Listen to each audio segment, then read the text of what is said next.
1월 6일 수요 예배 시작하도록 하겠습니다. 지금 눈이 너무 많이 와서 지금 여기 교회 앞에서도 목사님께서 눈도 쓰시고 목사님께서 아직 안 올라오셔서 시간이 조금 늦었는데 저희 먼저 시작하도록 하겠습니다. 집에 계신 분들 다 함께 큰 소리로 함께 찬양으로 나아가겠습니다. 많은 사람들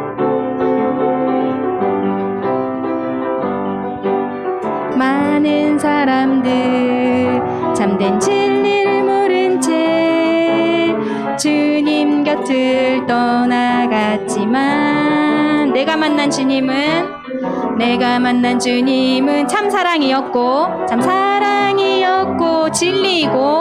진리이고 소망이었소.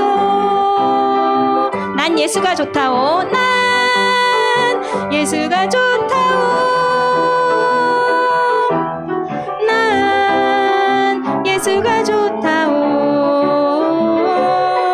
주를 사랑한다던 베드로 고백처럼 난 예수를 사랑한다오. 무거운 짐진 자 다 내게로 오라. 내가 너를 쉬게 하리라. 이 길만이 생명의 길 참 복된 길이라 항상 내게 들려주셨소. 난 예수가 좋다오. 난 예수가 좋다오. 주를 사랑한다던 베드로 고백처럼 예수를 사랑한다오. 그대가 만일 잠든 행복을 찾거든 예수님을 만나보세요. 그분으로 인하여 참 평안을 얻으면 나와 같이 고백할 거요.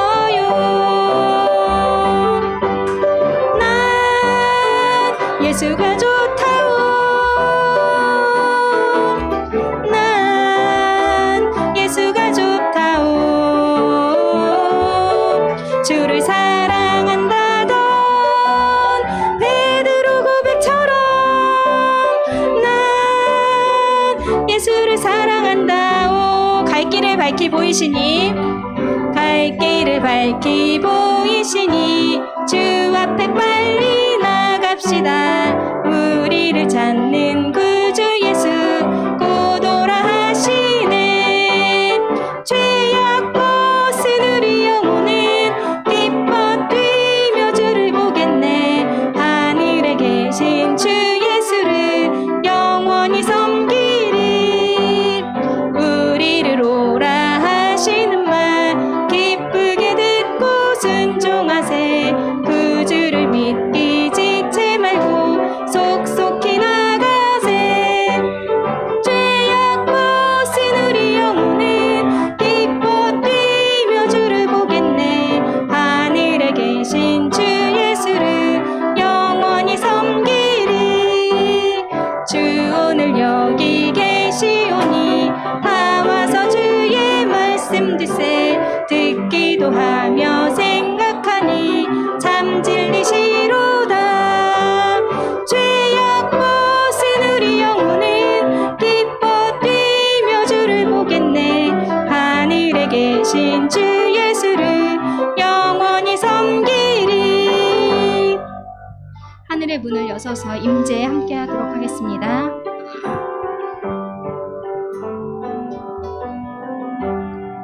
하늘의 문을 여소서. 이곳을 주목하소서.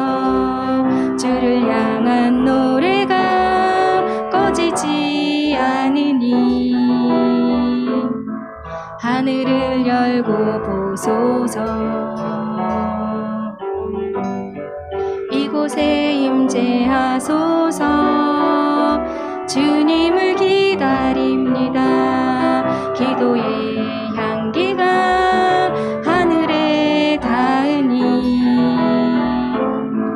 주여 임재하여 주소서. 이곳에 오셔서 이곳에 앉으소서. 이곳에서 드리는 예배를 받으소서. 주님의 이름만이 오직 주의 이름만 이곳에 있습니다. 이곳에 오셔서 이곳에 앉으소서. 이곳에서 드리는 예배를 받으소서. 주님의 이름만이 오직 주의 이름만 이곳에 있습니다. 네, 오늘 은혜로운 예배를 위해서 우리 함께 기도하도록 하겠습니다.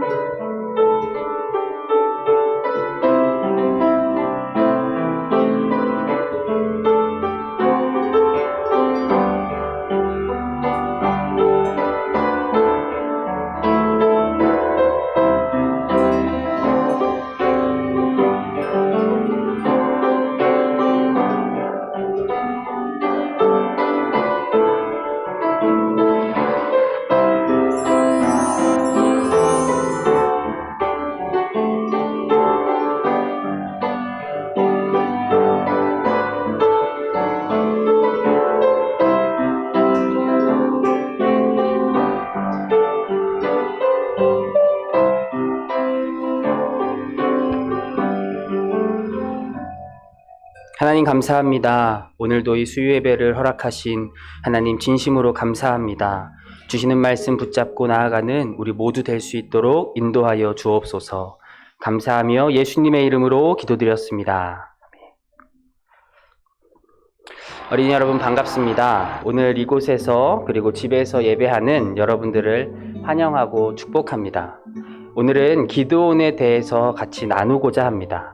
하나님이 오늘 우리에게 주시는 말씀은 어떤 말씀일까 기대하는 마음으로 듣는 시간 되었으면 좋겠습니다. 오늘 우리에게 주시는 말씀은 사사기 7장 18절 말씀입니다. 우리 한 목소리로 같이 읽겠습니다. 시작! 나와 나를 따르는 자가 다 나팔을 불거든 너희도 모든 진영 주위에서 나팔을 불며 이르기를 여호와를 위하라 기드온을 위하라 하라 하니라. 아멘.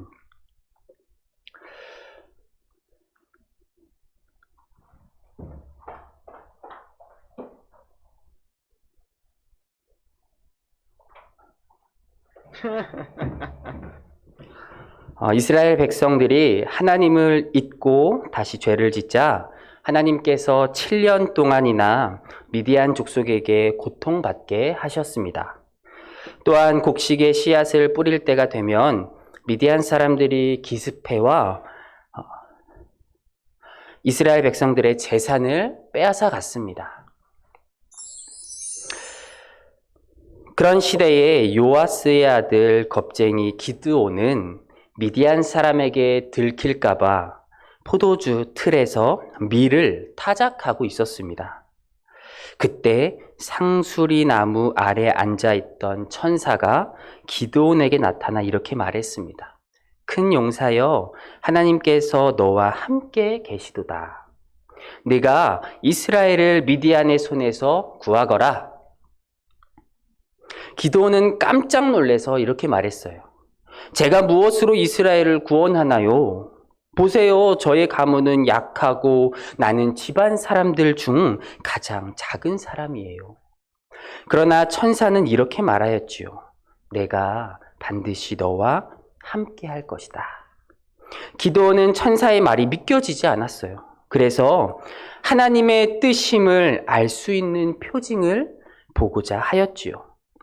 제가 다시 와서 예물을 드릴 테니 이곳을 떠나지 마셔요. 기드온은 뛰어갔어요.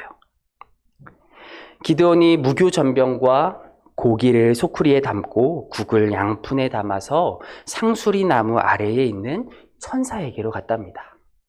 천사는 무교전병과 고기 위에 국을 부으라고 말했습니다.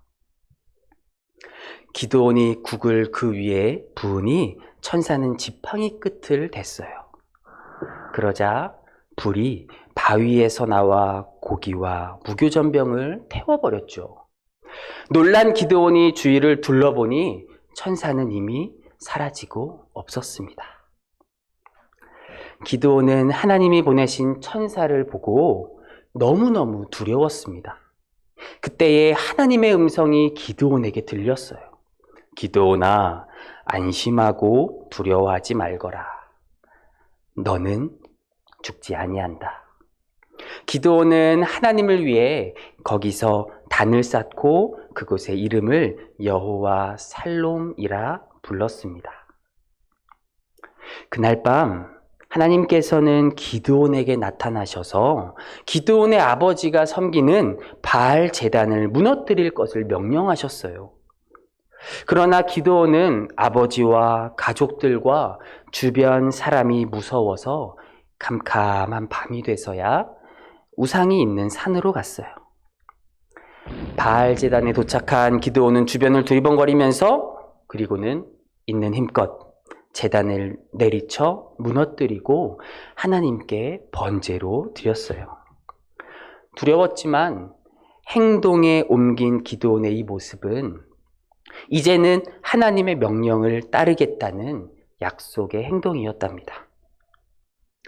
그러던 어느 날 미디안 사람들이 이스라엘을 공격하려고 하자 기드온은 전쟁을 위해 사람들을 불러 모았어요. 그러나 기드온에겐 아직 확신이 없었답니다. 그래서 기드온은 하나님께 여쭈어 보았어요. 하나님, 오늘 밤 양털을 마당에 두겠습니다. 내일 아침 양털에만 이슬이 내리고 다른 땅은 마른 채로 있다면 하나님이 저를 선택하셨다는 것을 믿겠습니다. 그 다음날 아침 마당에 나와 보니 정말로 양털만 젖어 있었어요. 그러나 기드온은 아직도 확신이 없었기에 그 반대로 양털은 마르고 땅은 이슬에 젖으면 하나님을 믿고 미디안과 싸우겠다고 말씀드렸어요. 다음날 아침 어떻게 됐을까요? 정말 놀랍게도 땅만 젖어 있었던 거예요. 기드온은 이것을 보고 드디어 확신을 갖게 되었습니다. 기드온은 미디안과 전쟁을 하고자 모은 병사의 수가 약 32,000명 정도 모았습니다. 미디안의 병사는 13만 5천 명이나 되었기에 기드온은 조금 걱정을 했어요. 그런데 하나님께서는 이렇게 말씀하셨어요. 32,000명은 너무 많다. 숫자를 줄여라. 기드온은 깜짝 놀랐어요. 너희가 그 수로 전쟁에서 이길 경우 너희 힘으로 이긴 줄 알고 교만해질 것이다. 그러니 두려워서 떠나는 자는 모두 집으로 돌려보내어라. 하나님이 이렇게 말씀하셨고 기드온은 하나님의 말씀대로 전쟁에 두려워하는 자들을 돌려보냈답니다. 그러자 10,000명의 병사가 남았지요. 그러나 하나님은 그 수 또한 그 10,000명 또한 많다고 말씀하시면서 병사들이 물을 마시게 하라고 말씀하셨어요. 그중 한 손으로 물을 떠서 마시는 병사들이 300명, 나머지는 무릎을 꿇고 얼굴을 물가에 대고 물을 마셨죠.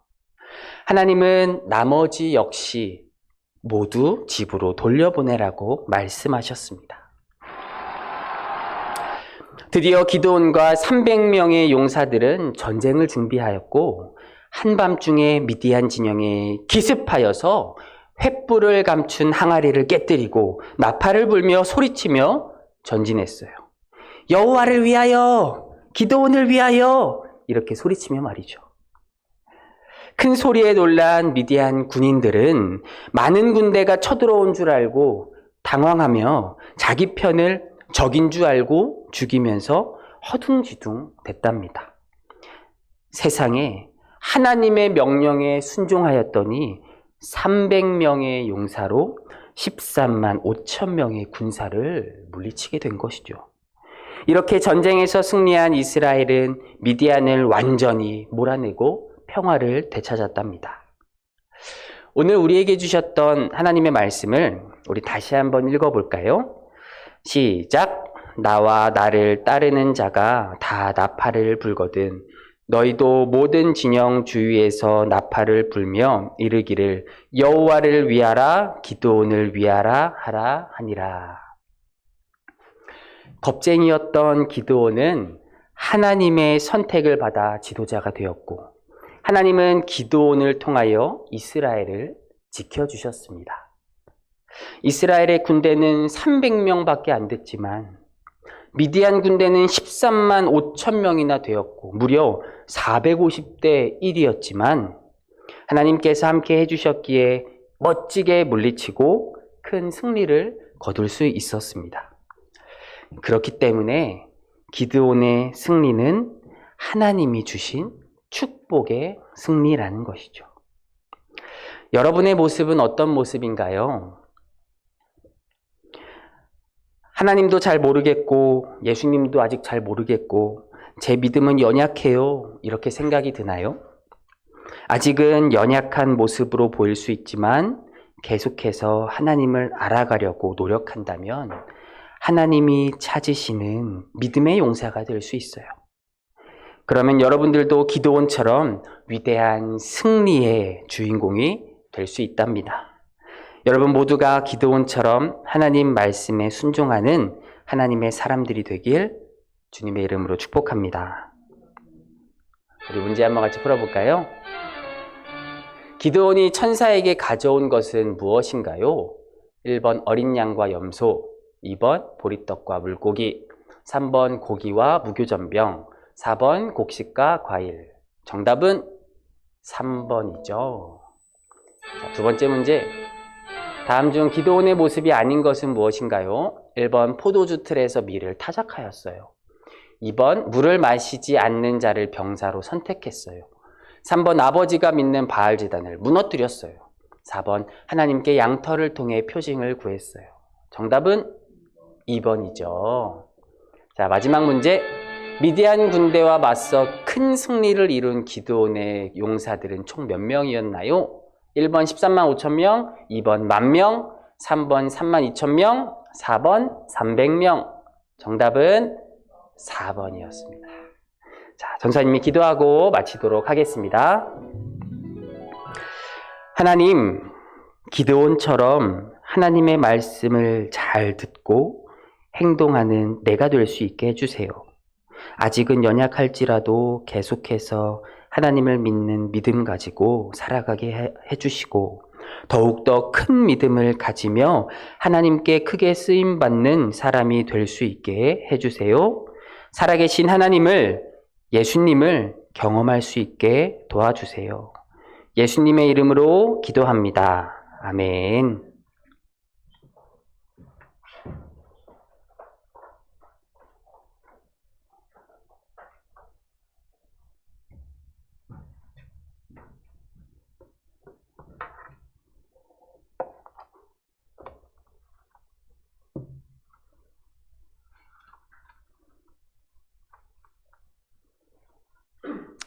할렐루야. 성경이 읽어지네. 계속해서 하도록 하겠습니다.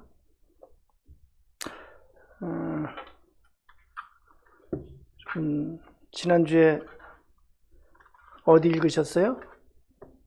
네, 지난주에 다 읽으셨죠? 사사기와 룻기.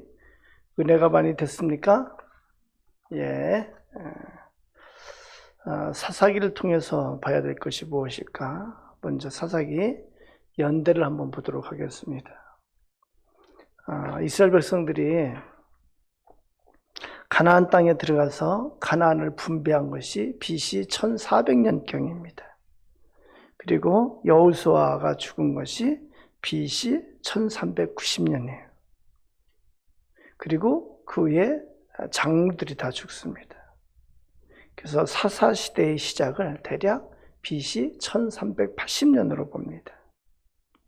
쭉 진행이 되다가 이스라엘의 마지막 사사가 누군가요? 예, 마지막 사사가 사무엘입니다. 그리고 사무엘이 왕을 세웁니다. 그 첫 번째 왕으로 세운 것이 사울왕입니다. 사울왕이 BC 1050년에 왕이 됩니다. 그래서 대략 BC 1380년부터 대략 1400년이라고 그렇게 볼까요? 대략 BC 1400년부터 BC 1050년까지 350년 동안을 사사시대로 보면 되겠습니다. 그럼 정리가 되나요? 사울왕이 BC 1050년, 그래서 40년 동안을 왕을 하고, 다윗왕이 BC 1010년, 그러니까 어떻게 한다고 그랬어요? 구약의 연대표를 생각하면 아브라함 BC 2000년, 다윗왕 BC 1000년, 이스라엘 구약이 끝나는 것이 대략 BC 430년, 그렇게 보면 되겠습니다. 그래서 사사시대는 대략 BC 1400년부터 BC 1050년까지 350년이다, 이렇게 기억하면 되겠습니다. 사사기를 읽었는데 사사기를 보면서 봐야 될 것을 한번 보도록 하겠습니다. 사사시대를 나타내는 특징, 뭐라고 그랬어요? 그때에 이스라엘의 왕이 없으므로 사람이 각기 자기의 소견에 옳은 대로 행하였더라. 그 사사시대의 영적인 둔감함, 영적으로 어두움, 그것을 나타냅니다. 사사기의 전체 내용은 이런 내용이에요. 여기 성경을 통해서 볼 텐데, 자, 이스라엘이 출애굽을 합니다. 그래서 이 세대를 출애굽 세대라고 말해요. 출애굽 세대는 그래서 애굽에서 출애굽을 할 때 나이가 20 이상이 된 사람들, 이 사람들을 출애굽 세대라고 그래요. 근데 이 사람들은 광야 40년 동안에 주축이 되어서 성인으로서 광야 40년을 지냈는데, 하나님 앞에 불순종함으로 말미암아 광야에서 다 죽음을 맞이합니다. 그리고 여호수아와 갈렙만 가나안 땅에 들어가게 됩니다. 그러면은 출애굽 세대 중에서 출애굽을 할 때 나이가 20 이하가 된 사람들, 그리고 광야 40년 동안에 태어난 사람들, 이 사람들을 광야 세대라고 그렇게 부르면 되겠습니다. 이 광야 세대는 힘이 있고, 이 세대는 이 광야를 거치면서 하나님을 알고 하나님을 믿는 믿음이 자라났어요. 그래서 이들은 하나님께서 이제 가나안을 정복하기에 합당하게 그렇게 가나안으로 인도하셨습니다. 이들을 광야 세대가 들어갔는데, 이들을 통해서 가나안 땅이 정복이 됩니다. 그래서 그 여호수아서의 내용이 뭐냐면은 이 세대를 통해서 가나안에 들어가고 가나안 땅을 정복하고 가나안 땅을 분배하는 것까지 해서 이 광야 세대가 가나안을 정복하게 됩니다. 그러면은 그 다음 세대를 어디라고 그럴까요? 가나안 세대라고 그러면 될 것 같습니다. 광야 세대 이후에 가나안에서 자라난 세대, 이 가나안에서 자라는 세대는 아쉽게도 광야 세대를 지내는 세대처럼 하나님을 체험하지 못했어요. 그러니까 광야 세대는 만나를 먹고 메추라기를 먹고, 그리고 구름기둥과 불기둥이 인도하는 것을 받고, 반석에서 물이 나오는 것을 받고, 그리고 모세를 통해서 말씀도 들었고, 그리고 그 장로들을 통해서 그 이스라엘의 지도자들을 통해서 말씀도 들었고, 이스라엘 백성 가운데 하나님께서 하신 역사를 들은 사람들입니다. 근데 가나안 세대는 정복이 끝나고 나서 가나안에 정착돼서 사는 세대인데, 이 세대, 가나안 세대의 이야기가 기록된 것이 바로 사사기입니다. 그 세대는 어떻게 되냐면은, 사사기 2장 7절을 먼저 읽겠습니다. 저를 따라서 한번 읽도록 하고요. 제가 읽습니다. 백성이 여호수아가 사는 날 동안과 여호수아 뒤에 생존한 장로들 곧 여호와께서 이스라엘을 위하여 행하신 모든 큰 일을 본 자들이 사는 날 동안에 여호와를 섬겼더라 이렇게 기록합니다. 잘 아시겠죠? 여호사가 이제 사는 날 동안에, 그러니까 가나안 정복 시대, 그리고 장로들, 생존한 장로들이 사는 날 동안은 여호와를 섬겼습니다. 그런데 2장 10절에 이렇게 기록합니다. 2장 10절 우리 같이 한번 읽어볼까요? 시작. 그 세대의 사람도 다 그 조상들에게로 돌아갔고 그 후에 일어난 다른 세대는 여호와를 알지 못하며 여호와께서 이스라엘을 위하여 행하신 일도 알지 못하였더라. 제가 말한 것처럼 가나안 세대입니다. 이제 이들이 가나안에 정착해 살면서 점차 여호와를 알지 못하며 여호와께서 이스라엘을 위하여 행하신 일도 알지 못하였더라. 그렇게 기록합니다. 그래서 어떤 결과가 일어나냐면은 2장 11절에서부터 15절입니다. 긴데 제가 한번 읽어볼 테니까 같이 눈으로 읽어봤으면 좋겠습니다. 이스라엘 자손이 여호와의 목전에 악을 행하여 바알들을 섬기며 애굽 땅에서 그들을 인도하여 내신 그들의 조상들의 하나님 여호와를 버리고 다른 신들 곧 그들의 주위에 있는 백성의 신들을 따라 그들에게 절하여 여호와를 진노하게 하시게 하였으되 곧 그들이 여호와를 버리고 바알과 아스다롯을 섬겼으므로 여호와께서 이스라엘에게 진노하사 노략하는 자의 손에 넘겨주사 그들이 노략을 당하게 하시며 또 주위에 있는 모든 대적의 손에 팔아넘기심에 그들이 다시는 대적을 당하지 못하였으며 그들이 어디로 가든지 여호와의 손이 그들에게 재앙을 내리시니 곧 여호와께서 말씀하신 것과 같고 여호와께서 맹세하신 것과 같아서 그들의 괴로움이 심하였더라. 이것이 사사기 첫 부분의 2장에 나오는 거예요. 그들이 가나안에 정착하면서 살면서 하나님을 섬기는 일을 버렸어요. 그리고 눈에 보이는, 하나님은 눈에 보이지 않는 거예요. 눈에 보이는 신 바알과 아세라예요. 바알과 아세라는 그 가나안 땅에 남아있는 민족들이 섬기는 거예요. 그들을 눈에 보이는 바알과 아세라를 섬깁니다. 그럴싸합니다. 섬길만 합니다, 여러분. 바알과 아세라는 어떤 신이에요? 풍요와 다산의 신이에요. 그러니까 이 바알과 아세라가 그 남성과 여성인데 이 자연 만물이 암컷과 수컷을 통해서 이렇게 열매를 맺고 풍성하게 만들고 출산도 하고 다산하는 것을 그들은 생각을 했어요. 그래서 이 바알과 아세라를 섬기면서 이 곡식들이라든가 가축들이라든가 이런 것들이 많이 열매를 맺고 많이 출산을 하고 그래서 그것이 풍요롭게 만든다고 생각을 했어요. 그래서 그 신을 섬긴 거예요. 그래서 그들은 바알과 아세라의 우상도 만들었어요. 남성의 상징과 여성의 상징을 형상화해서 그렇게 섬겼습니다. 이 가나안에 들어가기 전에 하나님은 모세를 통해서 또 여호수아를 통해서 계속해서 말씀합니다. 너희들에게 그렇게 가나안 땅에 들어가서 그렇게 정복하고 살게 해주신 것은 다 하나님의 은혜다.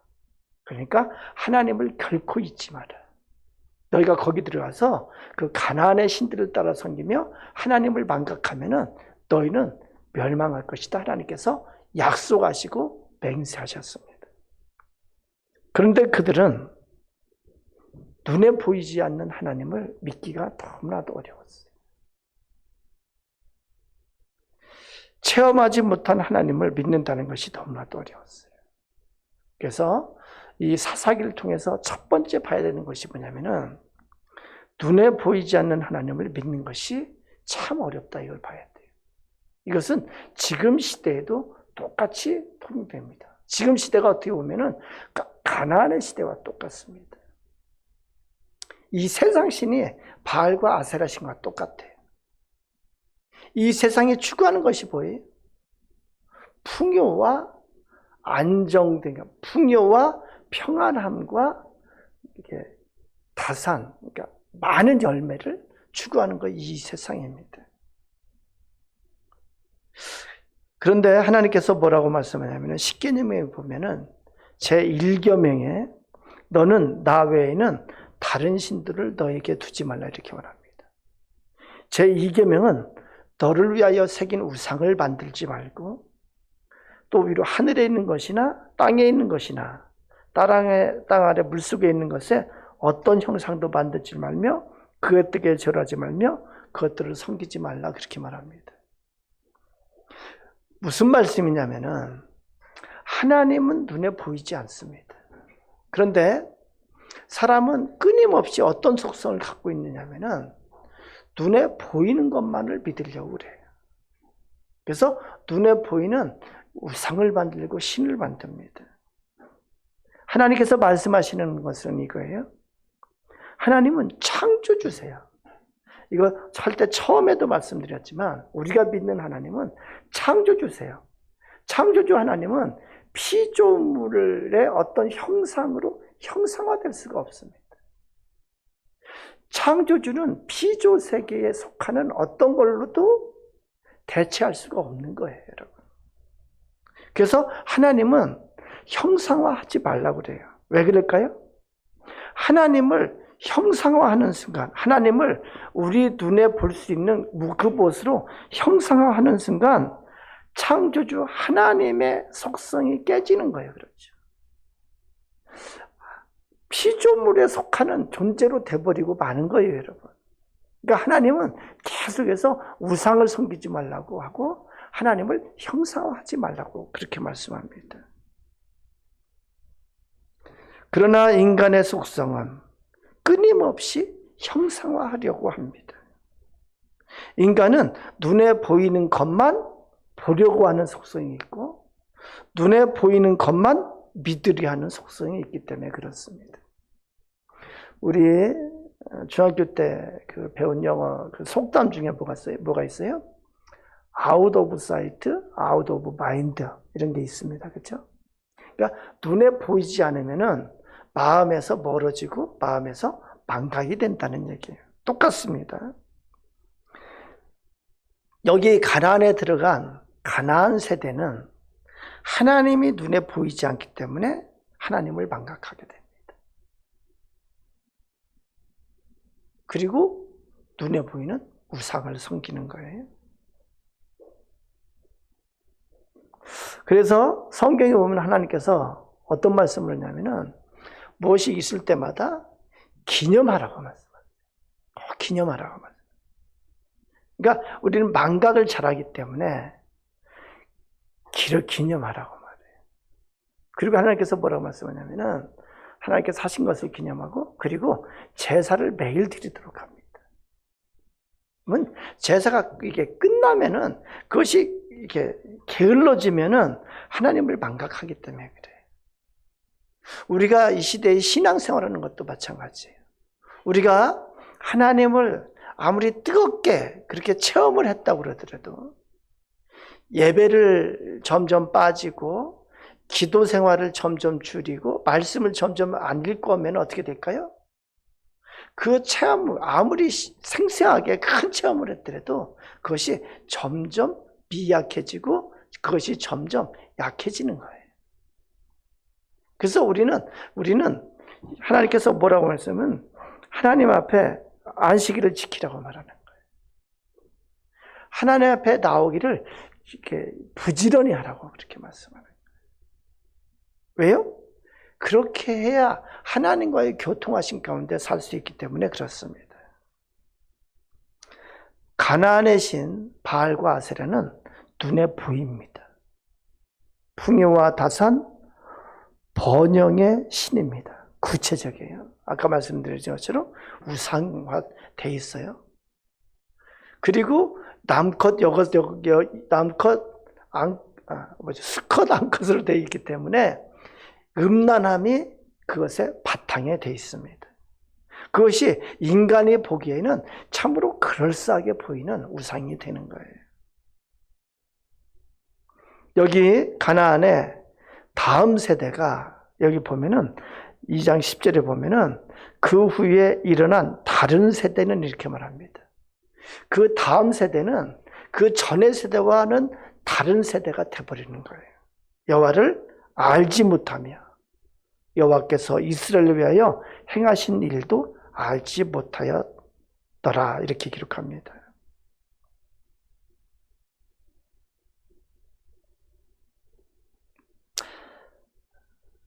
그래서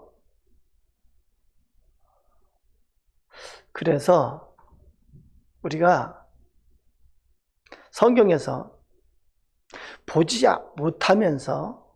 보지 못하지만 믿는 것이 얼마나 귀한지를 성경에서 우리에게 말씀합니다. 요한복음 20장을 보면은 20장 19절부터 보면은 이런 내용이 있습니다. 제자들이 예수님이 이제 부활하신 다음에 제자들이 이제 로마 군들이 두려워서 어느 날 제자들이 모였는데 안에서 문을 잠고 방에 모여 있습니다. 그런데 그 방에 문이 잠겨 있는데 예수님이 나타나십니다.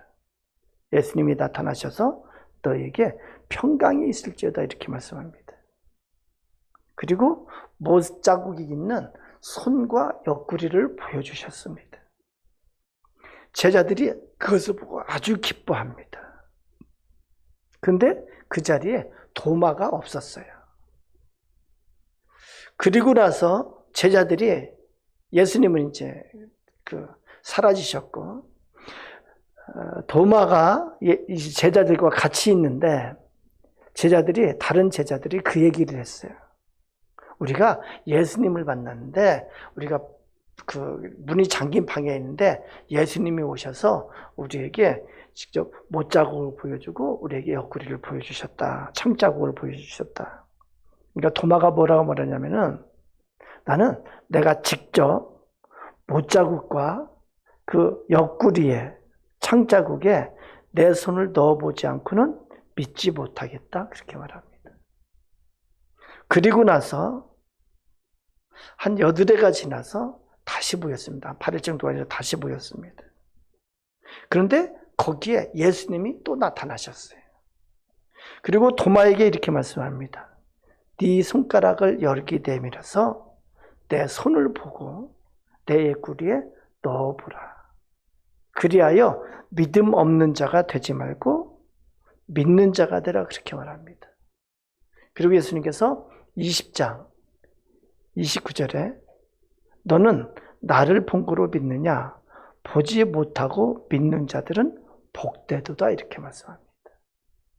그렇습니다. 보지 못하고 믿는 자가 복되도다 그렇게 말합니다. 우리가 하나님을 믿는 것은 하나님을 보지 못하지만 하나님을 믿는 거예요.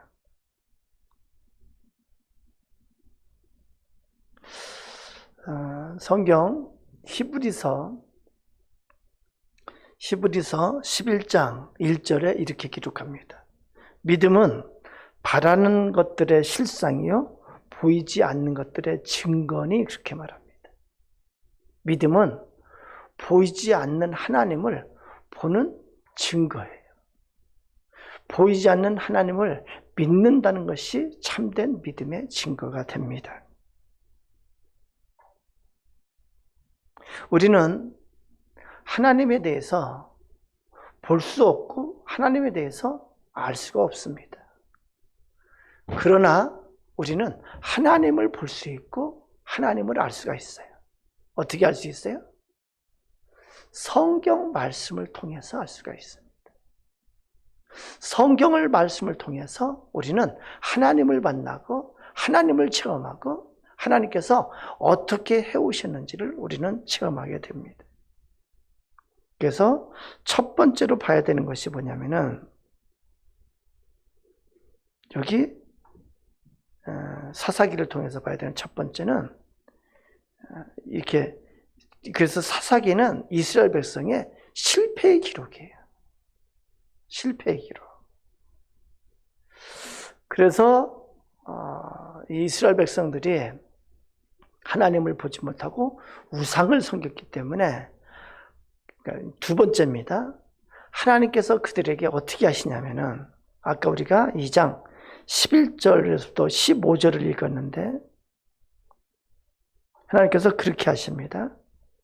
그들이 여호와를 버리고 다른 신들, 곧 그들의 주위에 있는 백성의 신들을 따라 그들에게 절하여 여호와를 진노하시게 하였으되, 곧 그들이 여호와를 버리고 바알과 아스다롯을 섬겼으므로, 2장 13절에서부터 뭐라고 그렇게 하면은, 여호와께서 이스라엘에게 진노하사 노략하는 자의 손에 넘겨주사 그들이 노략을 당하게 하시며, 또 주위에 있는 모든 대적의 손에 팔아넘기심에 그들이 다시는 대적을 당하지 못하였으며, 그렇게 하는 거예요.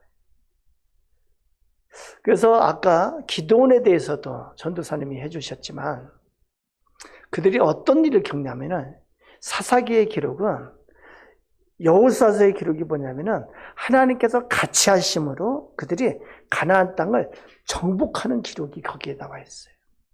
근데 사사기에서는 하나님의 손이 여호와의 손이 이스라엘 백성을 떠납니다. 그 결과가 어떻게 되냐면은, 그렇게 다 정복했던 그들이 이제는 거기에 남아있는 그 잔당들에게 계속해서 억압을 받고, 잔당들이 그들을 노략질하고, 잔당들이 그들을 지배하고 하는 그런 역사가 계속해서 기록되는 것이 사사기의 역사예요. 그럴 때마다 하나님은 사사를 세우셔서 그들을 그 압제에서부터 구원해 주시는 그런 내용이 기록이 되어 있습니다. 어떤 왕들에게 기록이 그렇게 압제를 받냐면은, 처음부터 보면은, 사사기 처음부터 보면은 메소포타미아 구산 라사다임한테 압제를 당합니다. 그 다음에 모압 왕 에글론에게 압제를 당합니다. 가나안 왕 야빈에게 압제를 당합니다. 미디안에게 압제를 당합니다. 미디안에게 압제를 당할 때 세워진 사사가 누구냐면은 바로 기드온이에요. 그 다음에 블레셋과 암몬에게 압제를 당합니다. 끝에 블레셋에게 압제를 당합니다. 지배를 당합니다. 그때 세워진 사사가 누구냐면은 삼손이에요. 그렇게 하나님께서 그들을 버리시니까 그들은 아무 힘도 쓰지 못하고 그 이방 민족에게 철저하게 유린을 당하는 거예요. 그것이 사사기의 기록입니다. 우리 삶에도 마찬가지입니다, 여러분. 여러분, 우리가 이렇게 하나님을 믿으면서 우리가 평상시 이렇게 살아가는 것이 하나님께서 같이 하시고 역사하심이에요, 여러분. 진짜 하나님의 손이 떠나면은 우리는 처참하게 될 수가 있다는 거예요. 하나님의 손이 우리를 버리시기 전에 우리는 하나님을 섬기며 하나님 앞에 기뻐하는 삶을 살아야 되는 것이 성경에서 우리에게 가르쳐 주시는 거예요. 그들이 얼마나 하나님 앞에 어둡고 얼마나 하나님 앞에 그렇게 깜깜한 생활을 했냐면은, 그 삼솔이 끝나고 나타나는 두 가지 사건이 있습니다. 두 가지 사건 중에 하나가 뭐냐면은 미가의 신상, 미가 가정에 신상을 세워놓는 사건이 있어요. 거기 보면 참 황당해요. 우리가 성경을 볼 때 성경에 있는 내용은, 저도 옛날에 잘 모를 때는 그랬어요. 성경에 있는 내용은 모두가 다 본받아야 되는 것처럼 착각을 했어요. 근데 다가 아닙니다, 여러분. 사사기에 나와 있는 내용은 황당하게 하나님을 올바로 믿지 않는 자들의 모습이 어떤 건가를 다 보여줘요. 거기에 보면은 미가의 신상 사건이 있어요. 집안에다가 신상을 만들어 놓고, 그리고 레인을 하나 모셔다가 제사장처럼 그렇게 하는 아주 우상을 섬기는 것과 똑같은 모습으로 섬기는 걸 볼 수 있어요. 두 번째는 무슨 사건이 있어요? 레위 첩 사건이 있습니다. 이건 너무 그 시대에 얼마나 이게 하나님의 백성의 모습이 전혀 나타나지 않나. 얼마나 악하고 얼마나 타락했는지. 그래서 베냐민 지파가 거의 다 없어질 뻔한 그런 사건이 일어나는 것이 레위의 첩 사건입니다. 그래서 사사기는 끝에 이렇게 기록합니다. 그때 이스라엘에 왕이 없으므로. 이 왕은 여호와 하나님이에요. 그때 이스라엘에 하나님이 없으므로, 하나님 뜻을 전달할 왕이 없으므로 사람이 각기의 자기의 소견에 옳은 대로 행하였더라. 자, 다시 한번 합니다. 사사기는 어떤 내용이라고요? 다음 세대. 그냥 다음 세대라고 하면 될 것 같아요. 그죠? 가나안 세대, 광야 세대 이후에 다음 세대인 가나안 세대의 이야기가 기록된 것이 사사기입니다. 그럼 아시겠죠? 정리가 간단하게 되나요?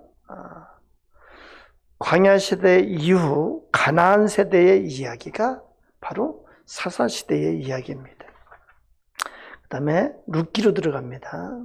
룻기는 사사 시대 어느 가정의 이야기예요.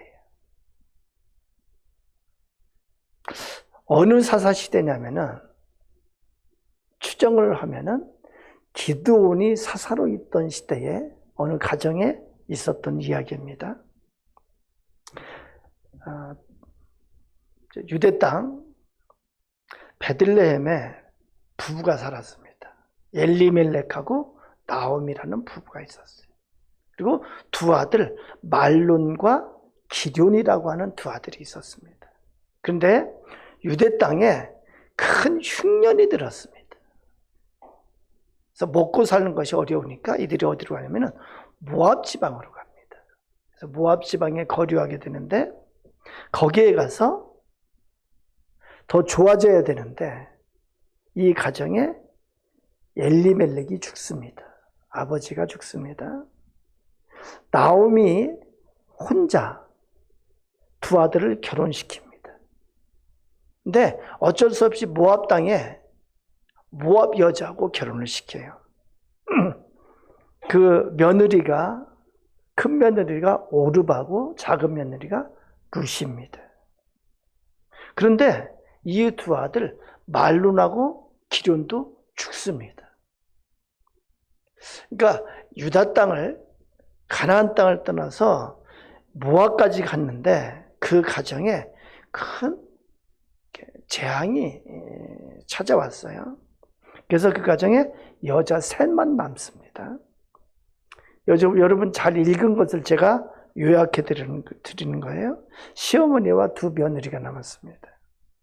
그런데 들리는 소식에 유다 땅에, 그러니까 가나안, 그 이스라엘 백성이 사는 땅에 흉년이 끝났다는 소식이 들렸어요.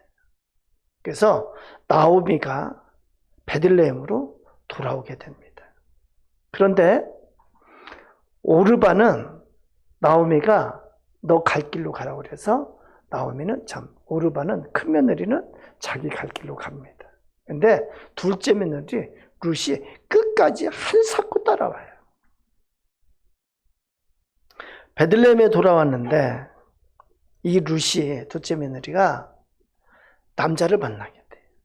그게 누구냐면 보아스예요. 그렇죠? 그 이삭 주권은 여기 다 빼고 만났어요. 그래가지고 룻이 보아스와 결혼을 합니다. 그래서 가정을 꾸며요. 그 내용이 성경에 기록이 됐어요. 근데 그 내용만 보면은 왜 성경에 이런 이야기를 기록했지? 여러분 그렇게 느낄 수 있어요. 그죠? 여러분 왜 그것이 기록되어 있는지 잘 이해가 됐어요? 왜 그랬었어요?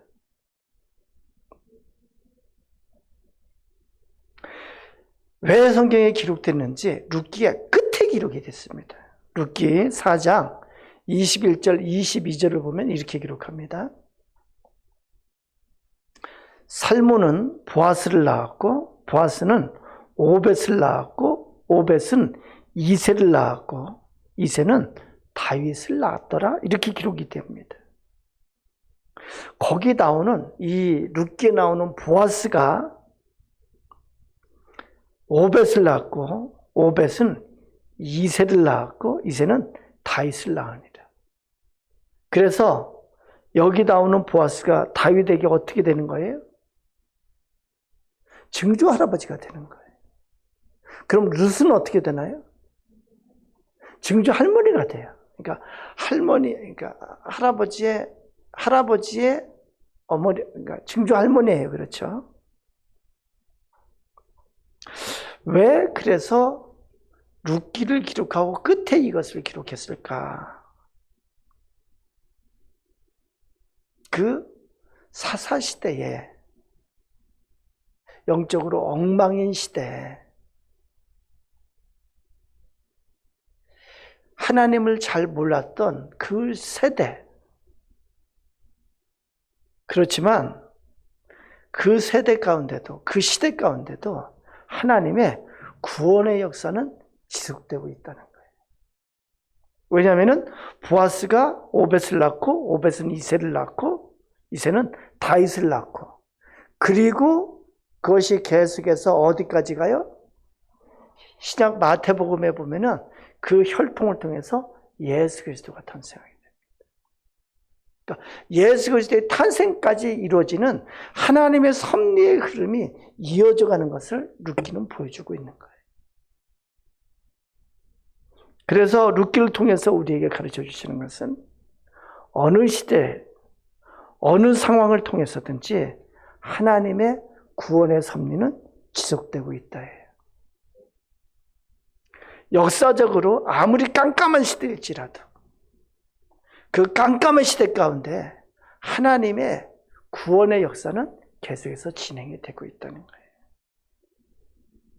그것이 어디까지 진행이 될까요? 그 하나님의 구원의 섭리가 어디로 오나요? 바로 나에게 오는 거예요. 하나님의 그 구원의 역사가 그렇게 흐르고 흘러서 우리에게까지 이렇게 전해진 거예요.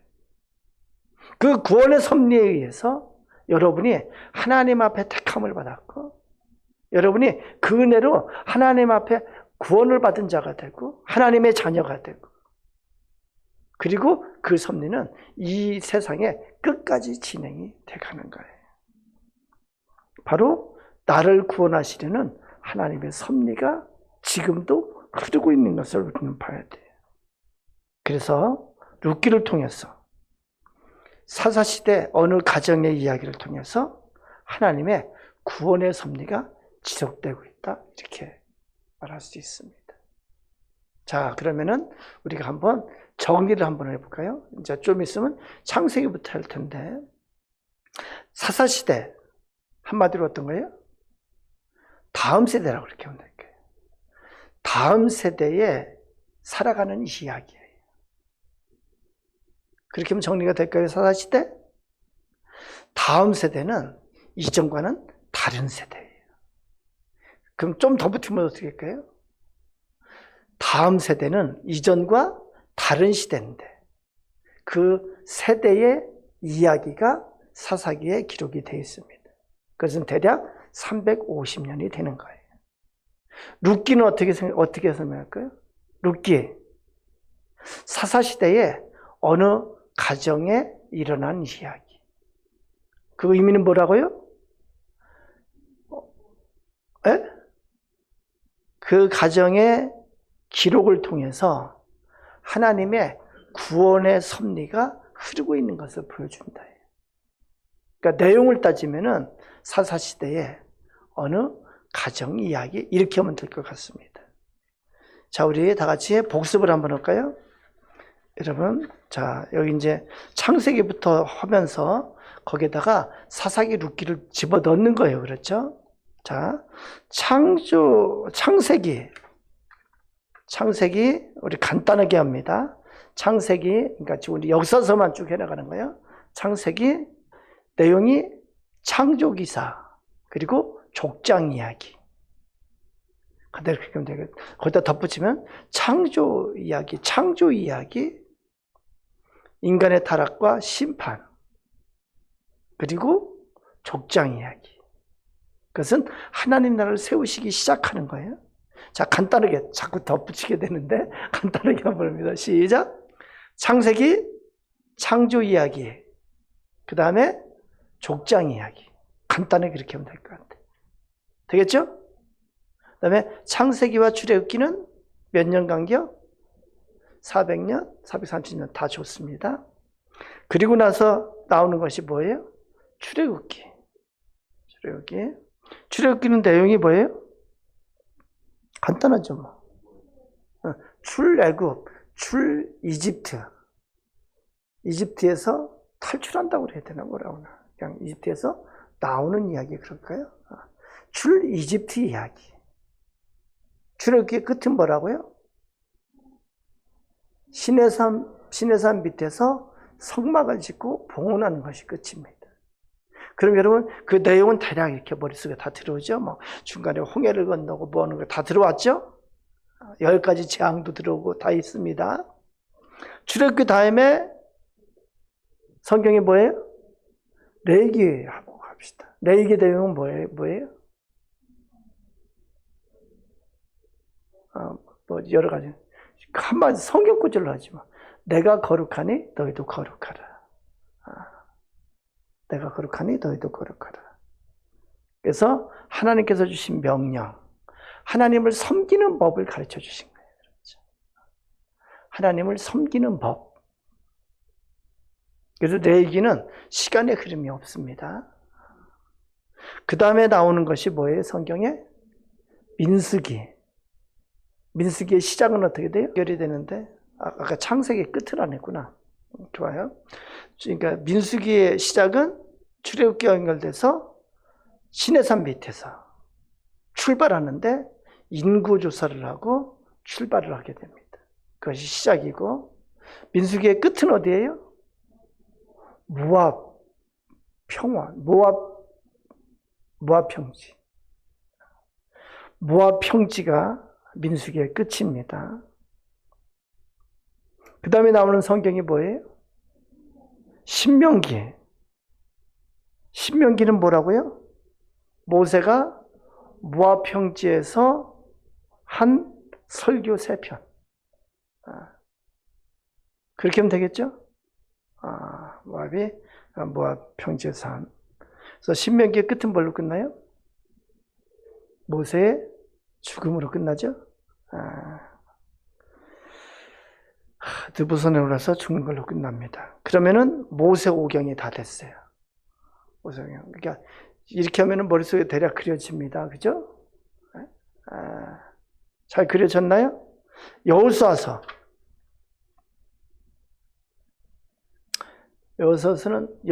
한마디로 말하면은 정복기라고 말해요. 그러니까 가나안 땅을 정복한 이야기. 그래서 가나안 땅에 들어가고 가나안 땅을 정복하고 가나안 땅을 분배하고 끝은 뭐예요? 여호수아의 고별 설교로 끝나게 됩니다. 그 다음에 여호수아 다음이 뭐예요? 사사기. 사사기는 어떤 내용이에요? 그러니까 전제가 어떻게 되냐면은 이스라엘 백성이 가나안 땅에 정착해서 사는 이야기예요, 기본적으로.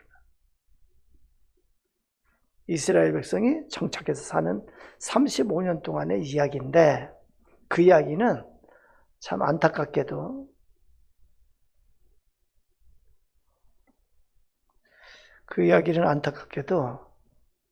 하나님을 떠나서 살아가는, 그래서 한마디로 말하면 뭘까요? 이스라엘의 다음 세대, 다음 세대가 다른 세대가 되어서 바알과 아세라를 섬기며 사는 그 기록이 사사기의 기록입니다. 영적으로 하나님을 너무나 모르고 영적으로 어두운 시대, 영적으로 크게 타락한 시대, 그 이야기가 사사기에 있습니다. 룻기, 사사시대의 어느 가정의 이야기. 그걸 통해서 보여주시는 것이 뭐라고요? 하나님의 구원의 역사는 끊임없이 진행되고 있는 것을 보여주는 거예요. 자, 누가 한번 대표를 한번 간단하게 해보실래요? 임수현 집사님 한번 해보실래요? 자, 창세기부터.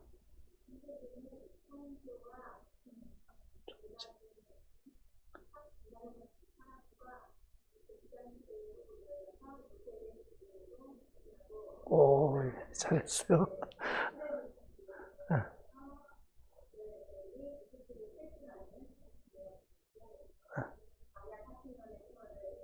전.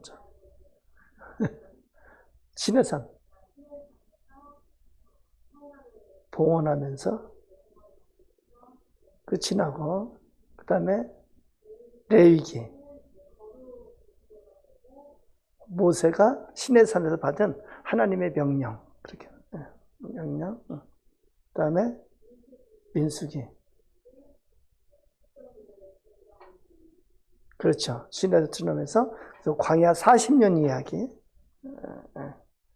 그리고 끝은 모압 평지에서 끝나고, 그 다음에 나오는 게 신명기.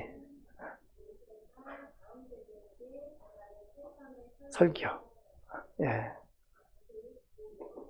끝나고, 네, 거기까지 이제 모세오경이고, 그 다음에 여호수아.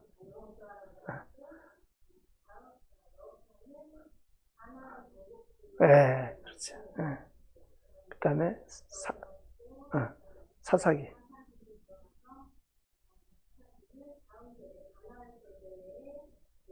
타락.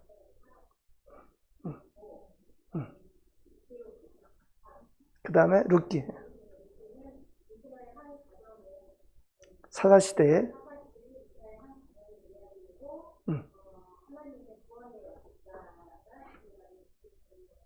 지속되는 것을 보여줍니다. 되게 잘했어요. 그죠? 이렇게 점차 이렇게 붙여가면은, 끝에 마지막 역사서까지, 마지막 느헤미야서까지 쭉 이어가면 될 수 있을 것 같습니다. 그러면은 성경이 진짜 이렇게 한눈에 쫙 정리가 돼요. 그래서 읽을 때, 성경이 어디쯤인가가 보게 돼요. 그래서 그것이 쫙 흘러가서 어디로 나오냐면은 예수 그리스도까지 연결이 됩니다. 그리고 그 예수 그리스도를 통해서 우리에게까지 복음이 전해지고, 아까 우리 룻기에서 룻이 어디 여인이에요? 모압 여인입니다. 그걸 통해서 하나님께서 이미 어떤 걸 보여주시는 거예요? 이방 땅에 하나님의 구원의 역사가 이방 땅에 전해지는 것을, 그래서 이방인을 통한 하나님의 구원의 역사가 이루어지는 것을 거기서 이미 보여주십니다. 그것은 하나님이 아브라함에게 약속한 것과 똑같아요. 아브라함이 뭘 하냐면은 너를 통해서 모든 민족이 복을 받을 것이다, 그렇게 말해요. 그것은 뭐라고 말하냐면, 하나님께서 이스라엘 백성에게 기대하신 것이 뭐냐면은, 가나안 땅에 들어가면은 이스라엘 백성들을 통해서 그들을 정복하는 것은 영적으로 정복하는 것과 똑같습니다. 그들에게 하나님을 전해야 되는 거예요. 근데 그들은 정복을 당했어요. 그러니까 사사시대를 보면은 그들에게 정복을 당한 건데, 그들에게 정복을 당한 건 종교적으로 정복을 당한 거예요. 그러니까 하나님께서 그들을 버리시고 실질적으로도 그들에게 압제를 당하는 그 기록이 사사기의 기록이 됩니다. 철저히 영적으로 하나님을 떠나고 영적으로 타락한 세대가 바로 사사기의 그 다음 세대인 거예요. 그래서 거기 2장에 보면 다 하나님을 알지 못하는 다른 세대라고 그렇게 말해요. 다른 세대. 여러분이 잘 정리가 됐으면 좋겠습니다. 다음에 읽을 성경은 뭘까요? 사무엘 상입니다. 그죠? 사무엘 상을 잘 보시는데, 사무엘 상은 무슨 얘기예요? 드디어 사무엘은 사사의 마지막 사사입니다. 그렇죠? 드디어 사무엘을 통해서 이스라엘의 왕이 세워집니다. 사무엘 상은 30장까지 있어요. 그런데 사무엘 상은 사무엘이 이스라엘의 첫 번째 왕이 누구예요? 사울왕입니다. 사울왕이 세워지고, 그리고 이 사울왕은 하나님 앞에 실패한 왕이 돼요. 하나님 뜻대로 행하지를 못했어요. 하나님께서 버리십니다. 그래서 사무엘상의 끝은 사울과 그 아들 요나단이 블레셋과의 전쟁에서 죽음을 맞습니다. 그걸로 끝나는 거예요. 사무엘상이 그걸로 끝납니다. 그 내용이 사무엘상입니다. 여러분, 어떻게 할까요? 31장까지 읽도록 하죠, 뭐, 사무엘상. 좀 여유가 있나요, 그럼? 네? 좀 시간적으로도 여유가 있을 것 같은데, 사무엘상까지, 뭐, 사무엘 한 10장까지 뭐, 이렇게 안 할게요. 사무엘상 끝까지 이번 주에 읽어오도록 합니다. 어떻게 이렇게 성경 읽어나가니까 성경이 좀 잘 읽혀지는 것 같아요? 여러분, 올해는 성경 일독한 분들 17일에 가능하면 시상을 하려고 그럽니다.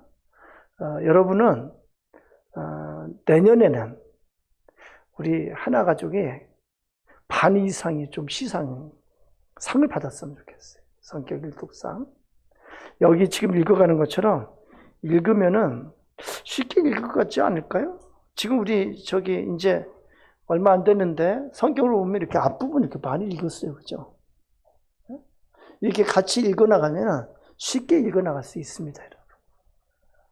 그래서 우리 끝까지 이렇게 일독을 하고 내년 말에는 이렇게 상 다 받도록 그렇게 했으면 좋겠습니다. 어때요? 읽어나가니까 어때요? 임수희 집사님 잘 읽어나가고 있어요? 잘 읽어지죠? 윤나 집사님도 잘 읽어지죠? 일독했나요? 올해? 그럼 내년까지 할 수 있겠죠? 박한재 집사님 잘 읽어지요? 좀 석연찮은데. 네? 그래요? 이게 읽기가 좀 그러면은 드라마 바이블 같은 걸 이렇게 들어도 괜찮습니다. 네? 그렇지. 그렇게 하면 더 좋죠. 저는 악착같이 읽고 있습니다. 그래서 좀 집중이 안 되고 그러면 또 다시 들어가서 읽고, 다시 가서 읽고 해가지고, 그렇게 읽으니까, 성경 보는 게 더 이렇게, 저는 또 이렇게 설명을 해야 되잖아요. 그러니까 더 이렇게 다시 봐지게 되고, 더 이렇게 흐름을 이렇게 보게 되고, 그렇게 되는 것 같습니다. 다 여러분의 덕택인 것 같아요. 아주 고맙습니다. 그래서 성경을 좀 제대로 읽어보고, 또 읽어보고, 그러면은 풍성해지는 것 같습니다. 최인 집사님은 어때? 열심히 읽고 있어요. 오전 집사님도 잘 읽고 있어요. 그래요. 그래, 그렇게 하면서 여기 출석한 분들 다 한번 체크를 했네. 그래, 꼭 우리 읽으면서 이 성경을 통해서 하나님을 체험하기도 하고, 이 성경을 통해서 나에게 말씀하시는 하나님의 말씀도 들리고, 이 성경을 통해서 하나님과 교통하심이 있는 그런 우리가 됐으면 참 좋겠습니다. 점차 그렇게 될 수 있을 거라고 그렇게 믿습니다. 그렇습니다. 제가 기도 마치도록 합니다. 하나님 아버지, 저희가 성경이 읽어지는 통해서 성경에 대해서 배우며 성경을 읽어나가고 있습니다. 성경이 인간의 생각으로 써진 것이 아니고 성령의 인도하심으로 성령의 감동으로 쓰여진 것을 저희가 배웠습니다. 성경을 읽을 때 지혜와 계시형 성령께서 저희 가운데 역사해 주셔서 성경을 읽으며 우리의 눈이 열리게 해주시고 우리의 귀가 열리게 해주시옵소서. 성경을 통해서 하나님께서 하신 일을 보게 해주시고 살아계신 하나님을 보게 해주시옵소서. 나를 구원하시기 위해서 하나님께서 섭리해 오신 것을 깨닫게 해주시고 나를 그렇게 사랑하시는 하나님의 사랑을 깨닫게 해주시옵소서. 하나님, 이제 이번 주간에 사무엘상을 읽을 때 성경이 열리게 해주시옵소서. 예수님 이름으로 기도드리옵나이다. 아멘. 아멘. 고맙습니다, 여러분.